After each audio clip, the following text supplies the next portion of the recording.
samahan. Kahit ayan. Hey, what's up, you guys? Welcome back to my channel. Thank you for joining me in part 3 of Sheila's story. Please check out part 1 and 2 in the series if you haven't already. Otherwise, you may be a bit confused. I want to jump back to where we left off in part 2. As previously discussed, the Bellushes had recently moved from Texas to Sarasota, Florida. They moved into a small rental home while their larger home was being built. Stevie had started the 8th grade at the nearby middle school, while Daryl was still living in the group home. She had spent her days hoping and praying her dad would find a way to come and save her, but sadly, that day never came. Meanwhile, the quadruplets were growing quickly. Their second birthday was approaching, and they kept Sheila's hands full. The Bellushes were also in the process of building a home large enough for their family of 8. In the meantime, they were living in a small 3-bedroom rental home. It was cozy but cluttered, and they all tried to make the best of it for the time being. Sheila wanted to believe that there was a light at the end of the tunnel and that better days were ahead, but she was hesitant. She was waiting for Alan to pop back up and destroy her life once again. To prevent this, the family continued taking precautions.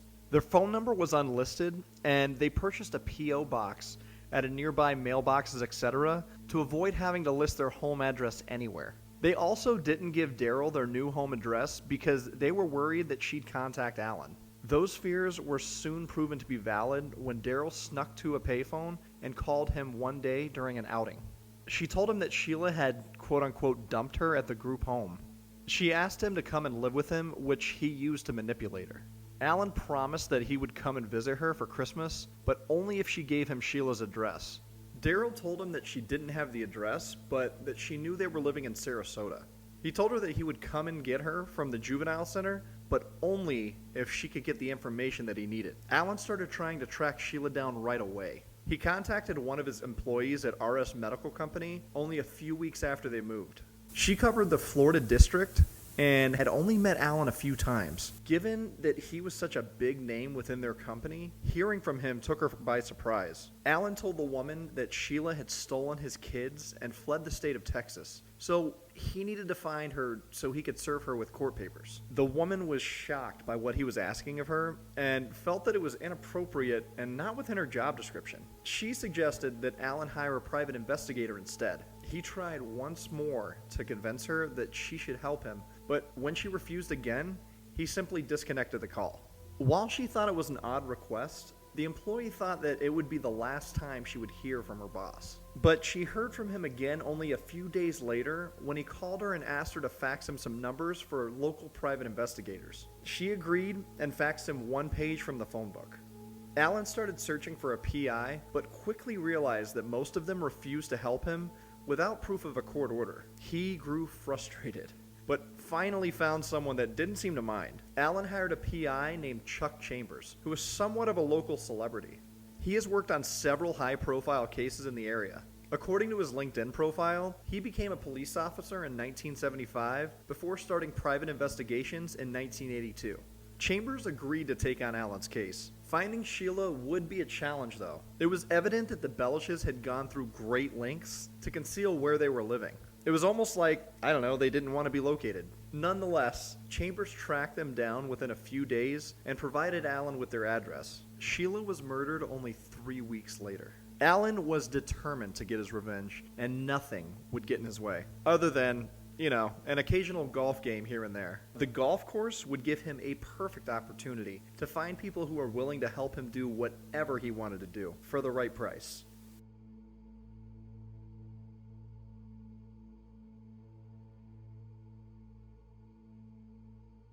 Let's talk about Alan's friend and right-hand man, Danny Roca.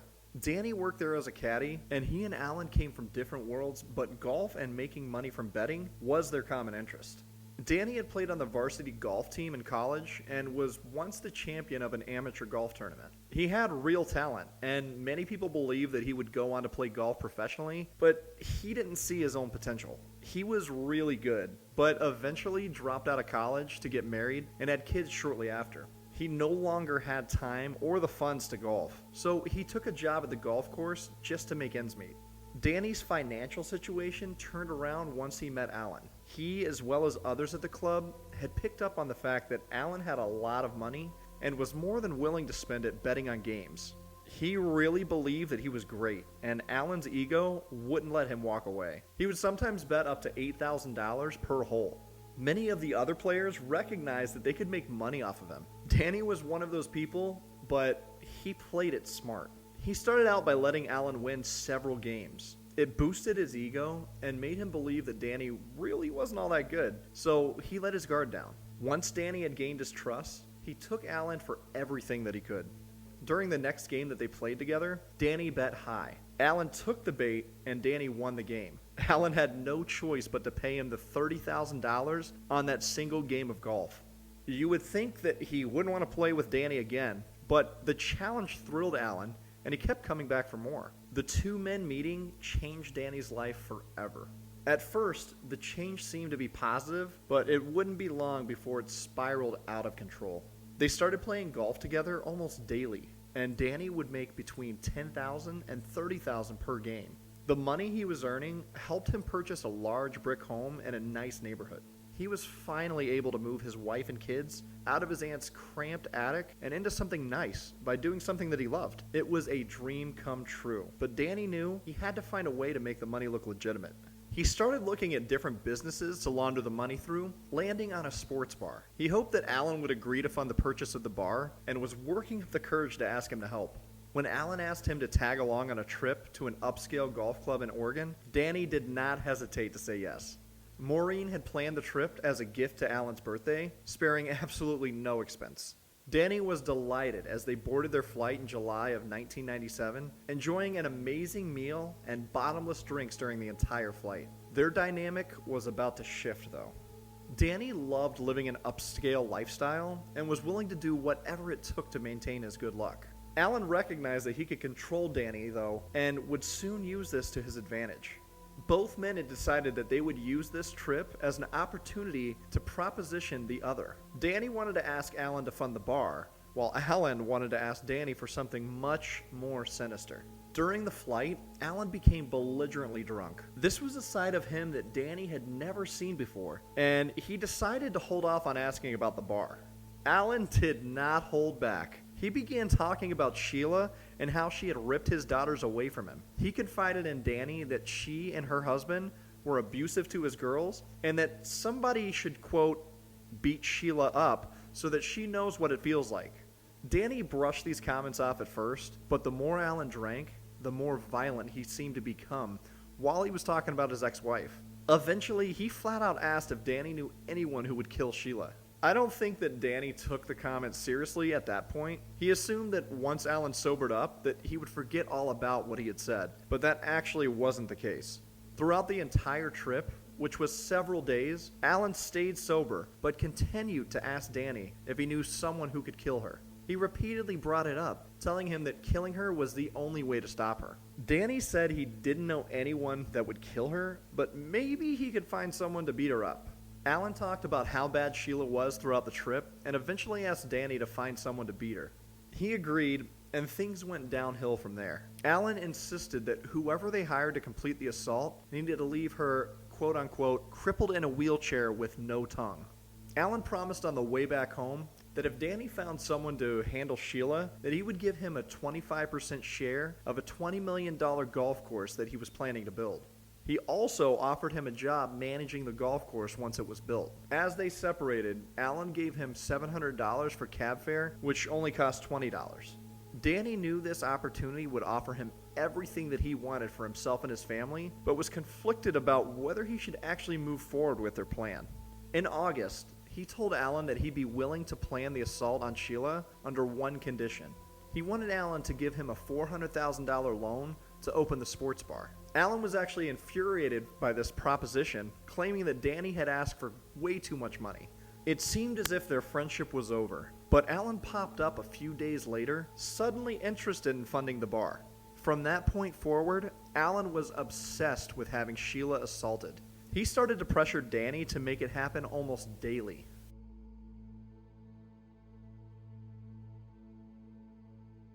He decided to approach his friend, Sammy Gonzalez. Sammy also worked at the golf course as a repairman, and he looked up to Danny. He had a learning disability and was someone who was really easily taken advantage of, especially because he really didn't have many friends, and he wanted to be accepted in the inner circle of the men at the golf club.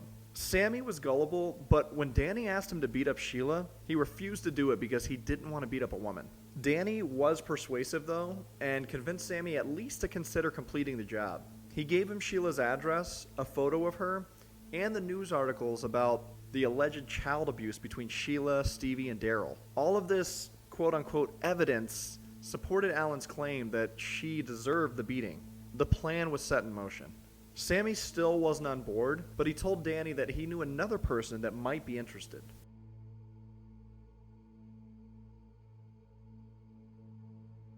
That man was Sammy's 21-year-old cousin, a man named Joey Del Toro. Joey came with his own set of issues. He had a difficult childhood. His father was arrested when he was only a baby and was serving a 30-year prison sentence for possession of marijuana with intent to distribute. Once his dad was arrested, his mother left him with his parental grandparents, and she never came back. His grandparents did their best they could to raise an upstanding man. They overcompensated for this abandonment, though, and often let Joey get away with whatever he wanted, simply because they felt sorry for them.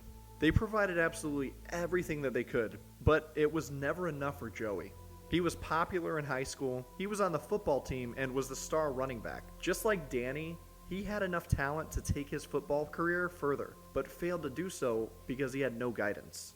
People loved Joey. He dated the prom queen, guys wanted to be friends with him, and girls wanted to date him, but he always wanted more. He felt the urge to keep up appearances, so much so that he had been convicted of shoplifting only a few months prior. He was experimenting with drugs. This got him into enough trouble that he actually had to report to the local jail every weekend. He was supposed to be there the weekend that Sheila was killed. Joey longed to have life's best luxuries, the same way that Alan and Danny once had. He wanted flashy and expensive clothing, and he was not above doing whatever it took to get there. So when Sammy approached him about beating Sheila, Joey didn't seem to care that it was a woman. He eagerly agreed, and he and Sammy started scoping out the Bellush house in San Antonio. They watched Sheila through the windows as she prepared to move. When they left for Florida, Sammy and Joey assumed that the plan was off. Danny assured them that it still needed to be done. At the beginning of November, they met at a bar where Danny provided Sheila's address in Sarasota and $500 for him to travel to Florida and complete the attack. Once it was done, he would get $4,000 if he beat her up, and another $10,000 if he killed her. Joey was ready. Only 4 days later, he packed up his white Mitsubishi, registered to his grandmother, and headed to Sarasota. He arrived on November 6, 1997. He stopped and got a room at the Hampton Inn, showing his driver's license to prove he was of age. The following morning, he woke up early and headed toward the address that Danny Roca had given him, and he waited. He had stopped at a Sports Authority and purchased a camouflage outfit, which seems like a weird choice if you ask me. People in Florida suburbs don't typically wear that kind of getup in the middle of the day. It was like he was literally asking for people to notice him. On his way to Sheila's house, he also stopped by a nearby gas station and asked for directions to her house.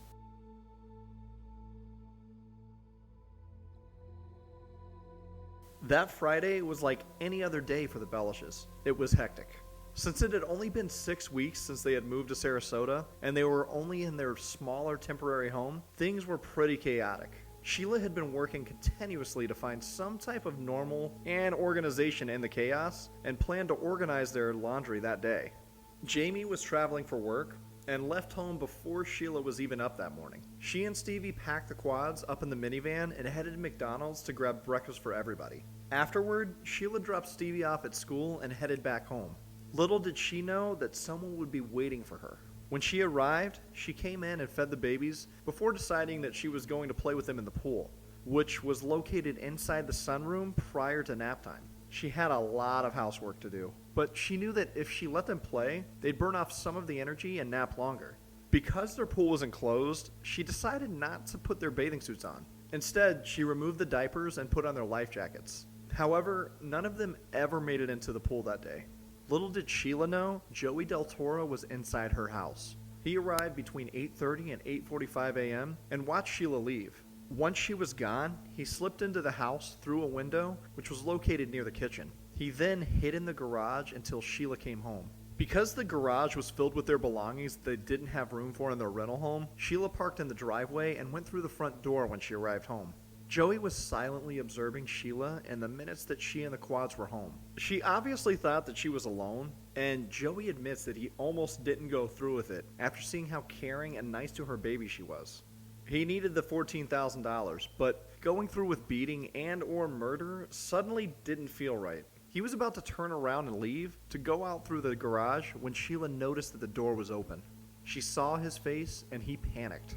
He punched her in the face twice and the two struggled. Evidence shows that Sheila put up a fight. She grabbed the landline phone hanging on the wall as one of the quads clung onto her, but was sadly unsuccessful. Joey's beating was too brutal. Once she was down, Joey shot her with his .45 caliber pistol. He then slit her throat while her 4 little babies watched.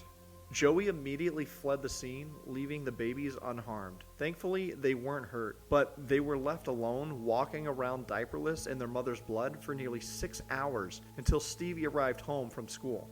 But Joey didn't get away unnoticed. Like I mentioned earlier, many neighbors and gardeners in the area noticed him. He stood out, and several people made note of his car, just in case. One man actually wrote down his license plate number simply because he felt Joey was up to something suspicious. That detail would later help the investigators build their case. That day, Stevie was happy on her way home from school. She had found out that a boy liked her, and she couldn't wait to get home to tell her mom everything that happened. However, when she came in, she saw the babies huddled together in the hallway with their life jackets still on. One of them was asleep in another corner. They were crying and alone, which she immediately thought was odd. As she walked through the house, she called out for her mother. Stevie then stumbled upon her mother's body laying in the entrance of the kitchen, realizing immediately that she was dead. Stevie wanted to pick her up and hold her, but knew at 14 years old, she couldn't touch anything. She saw the phone hanging off the hook and hung it up before leaving the kitchen to find another phone. She went to Sheila's bedroom and dialed 911. At first, she thought she was dreaming and hung up.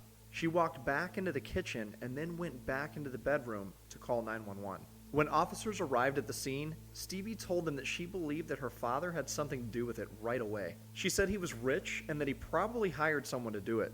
They walked into a gruesome scene. The babies were covered in so much blood that they thought they were injured at first. They removed the children, contacted Jamie, who immediately headed home, and soon investigators started processing the crime scene. They found a single fingerprint on the dryer, which was later matched to Joey. Meanwhile, Joey was panicking. He had contacted his girlfriend and told her that he had done something very wrong. He wanted her to contact his grandmother and ask her to buy him a plane ticket from Atlanta to Austin, Texas. He also contacted his cousin, Sammy Gonzalez, asking the same thing. His grandmother refused though. He planned to leave his car at the Atlanta airport, but instead drove back to Texas and spent the next few nights at his girlfriend Carol's house. He knew he needed a plan, and quickly, because it didn't take long for investigators to start narrowing in on the person responsible for Sheila's murder. They soon ruled Jamie out as a suspect because he had a solid alibi and could prove that he was at various doctor's offices throughout Florida that day. He had also gone to check their mail at mailboxes, etc., and ate at Einstein's Bagels. He was over 2 hours away at the time of Sheila's murder. The detectives asked Jamie who he thought would want to hurt Sheila, and just like Stevie, the only person that came to mind was Alan. He did mention another man who had lived in their rental home previously and still maintained their pool for them. He didn't have a valid reason for this, other than that he and Sheila had agreed that the man was creepy. Authorities checked this man out though, and quickly ruled him out. Not only did the man have an alibi for most of the day, but his fingerprint didn't match the one found on the dryer inside Sheila's home. Meanwhile, a man called the authorities with some information after seeing that a woman had been murdered in the Gulf Gate neighborhood. He was a gardener and noticed a frightening man with camouflage clothing and dark hair lurking around. He spotted the white Mitsubishi car and wrote down his license plate number just in case, which he provided to the police. He didn't notice that it was an out-of-state license plate though. Additionally, when they canvassed the neighborhood, 2 women who lived there spotted a strange man walking near Sheila's street. They each had a similar description of the man. They claimed that he was young and had been wearing nothing but camouflage. However, when police ran the plate number through the Florida database, they didn't come up with anything. They determined that it had been an out-of-state license plate. Since the Bellushes had just recently moved from Texas, they started there first, and they had to wait on the information. Meanwhile, they started checking into Alan's whereabouts. They were frustrated to discover that Alan had a solid alibi and could prove that he was in San Antonio golfing on the day that Sheila died. So they had to look in other directions unless they could prove that he was connected in some other way. They got a hit on the license plate in Texas. It turned out that the car was a white Mitsubishi Eclipse, which was registered to a woman named Maria Del Toro, who lived west of San Antonio. Obviously, they thought there was definitely a connection, and soon both Sarasota and San Antonio authorities were involved. When they spoke with Maria, she stated that she didn't report it stolen because it wasn't her car at all. She had purchased and registered the vehicle for her grandson, Joey Del Toro, and she didn't drive the car. In Sarasota, the employee from RS Medical contacted the authorities to let them know that she may have some information pertaining to Sheila's murder. They interviewed her, where she told them that he had asked her to spy on his ex-wife because she had quote-unquote stolen his kids. She told him she refused, but she heard from Alan again on the night of Sheila's murder. Well, she heard from Alan's secretary. She left a message and asked for the woman to call her back. When she did, Alan asked the employee to watch the news that night and to call him the next morning. When she returns his call, his wife Maureen answers and stated, quote, "Sheila's dead." Alan then got on the phone and told her that his ex had been murdered. She said it sounded as if he was trying to fake being emotional and made numerous remarks about Sheila possibly using drugs and living in a high-crime area, none of which was true. Obviously, by this point, they believed that Alan was involved in some way, but they had to prove how. They also had to track down Joey Del Toro and prove that he was the one who actually committed the murder. Surprisingly, this wasn't as difficult as it would seem. They wound up visiting his girlfriend, Carol, after speaking with Joey's grandmother. She was completely cooperative with investigators, allowing them to search her apartment because he had seen her there after the murder. She told them that the last time she had seen Joey prior to the murder was on Wednesday or Thursday before, when he stopped by with his cousin Sammy. She told them that he called her Friday evening and said that he had done something wrong, but didn't tell her what. He then showed up at her apartment on Saturday. When he left behind a duffel bag full of clothing in his car. He contacted her on Sunday and asked her to dispose of the clothing and, quote, make it all disappear, but she hadn't touched them out of fear of getting in trouble herself. Another woman named Anna, who was also dating Joey, called the apartment and asked if she could pick up some clothing that Joey had left there. Carol's roommate knew nothing about what was going on and agreed, but Anna never showed up.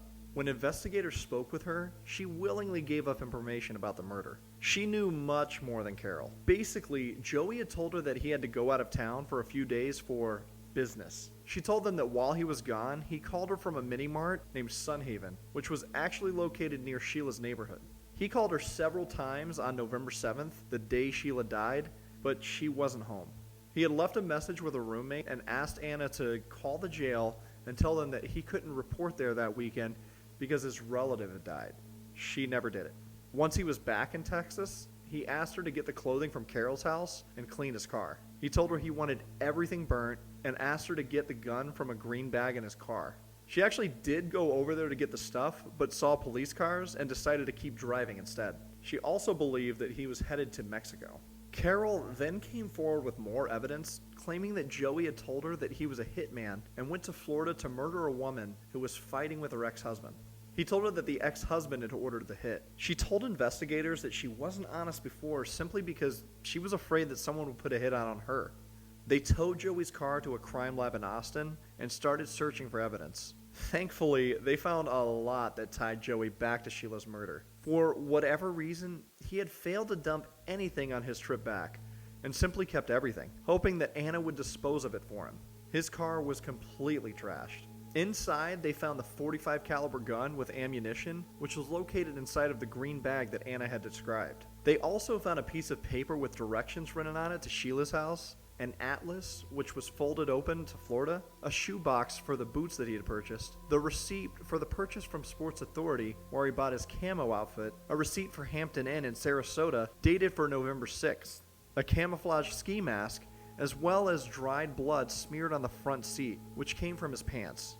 They later matched the DNA to Sheila and matched the gun as well. They were also able to match his fingerprint to the crime scene. Investigators knew without a doubt that Joey Del Toro killed Sheila, but they had to find him and figure out who hired him.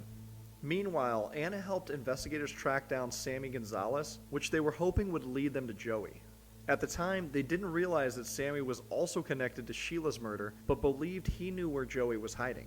Anna attempted to set up a meeting with Sammy at a Texaco station, but Sammy recognized that she was being followed and didn't show up. She tried one more time, but Sammy stopped responding, which then made investigators suspicious of him.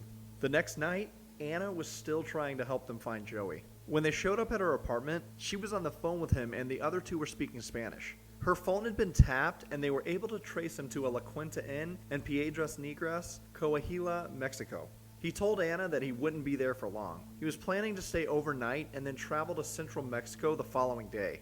He wanted Anna to meet him at a nightclub in Mexico. The Mexican authorities were surveying the area, but were unsuccessful at tracking Joey down. Meanwhile, detectives tracked Sammy Gonzalez down and was interviewed on November 12th, 5 days after Sheila was murdered. Sammy was not only scared, but was also disgusted with his cousin Joey. He found out that Sheila was murdered from the news and was deeply upset that Joey had murdered her.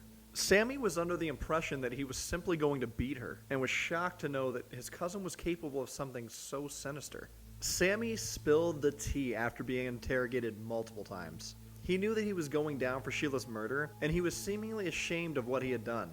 He provided investigators with more information each time he was interviewed. He told them that Danny had gotten him involved, and that he knew Sheila's ex-husband had put them up to it. When asked whether Sammy had made any money off of Sheila's death, he told investigators that Danny Roca had given him $30 for gas so that he could drive to Sheila's house in San Antonio and scope it out. Other than that, he did not receive any monetary gain. Once Sammy gave Danny Roca's name, they knew they needed to track him down, and that was not difficult. However, actually getting Danny to talk was another story, because by the time investigators showed up at his front door, he had already retained an attorney. The attorney made sure that a plea bargain would be on the table before Danny told them anything.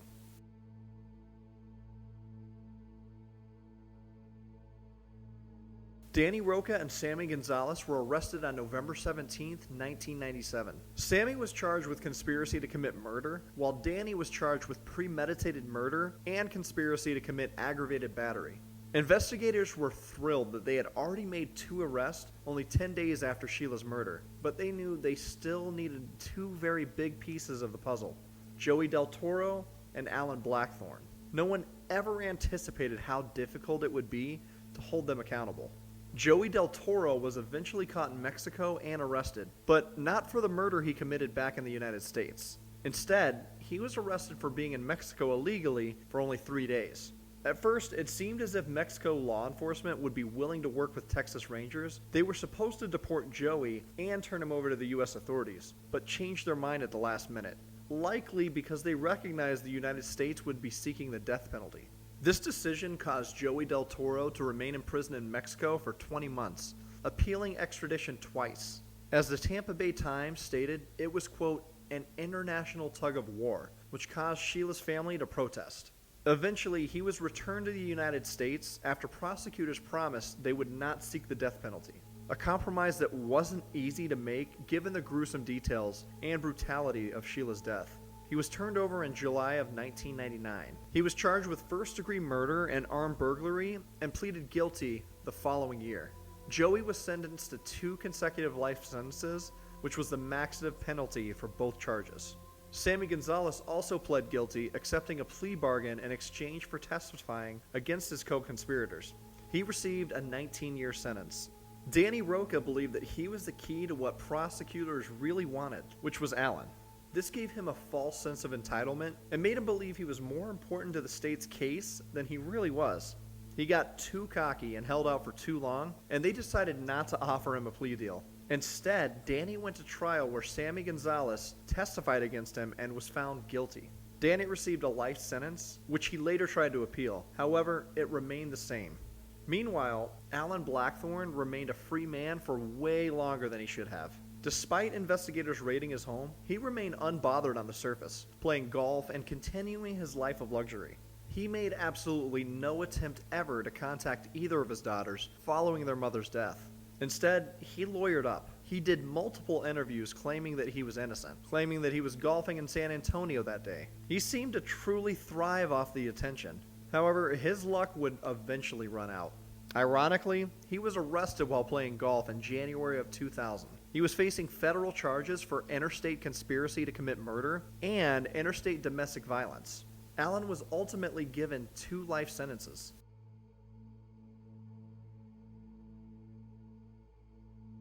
Sheila Bellush filed a wrongful death suit against Alan Blackthorne, and they settled for an undisclosed amount.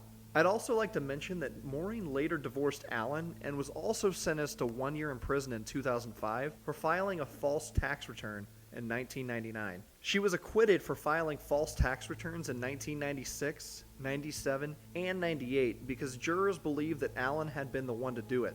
In 2001, Allen was beaten and stabbed in prison. He was later moved to another prison where he died in 2014 at only 59 years old.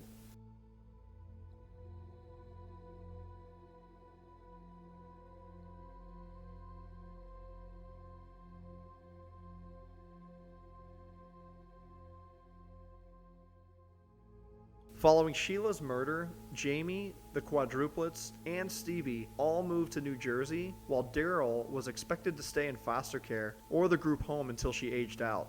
Jamie couldn't bear to be around her, and from my understanding, really held her accountable for Sheila's death. Daryl wound up going to live with Sheila's sister Carrie, where her behavioral issues immediately stopped.